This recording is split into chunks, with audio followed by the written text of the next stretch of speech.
আবু আম্মার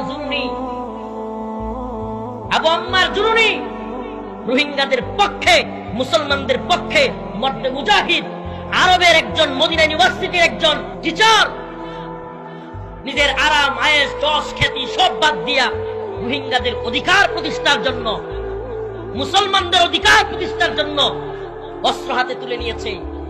৭১ নিজের দেশের পক্ষে যুদ্ধ করবার কারণে মানুষ স্বাধীনতা, পক্ষে থাকবার কারণে সে মুক্তিযোদ্ধা, আর রোহিঙ্গাদের পক্ষে, মুসলমানদের পক্ষে যুদ্ধ করার কারণে আবু আম্মার জুনিনি হয়ে গেছে জঙ্গি সন্ত্রাস। আজকে প্রেস সচিবের ওই বক্তব্যটা যমুনা টেলিভিশন প্রচার করছে।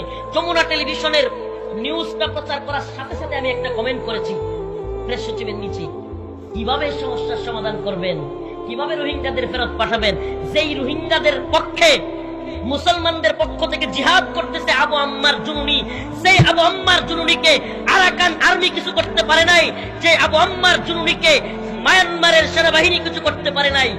বাংলাদেশে রোহিঙ্গাদেরকে জিহাদের জন্য তৈরি করতে চাইছিল, আপনারা বাংলাদেশে আমেরিকার কথা শুই না তারা জেলখানায় বইরা রাখছেন, তাইলে রোহিঙ্গাদের সমস্যার সমাধান হবে কিভাবে?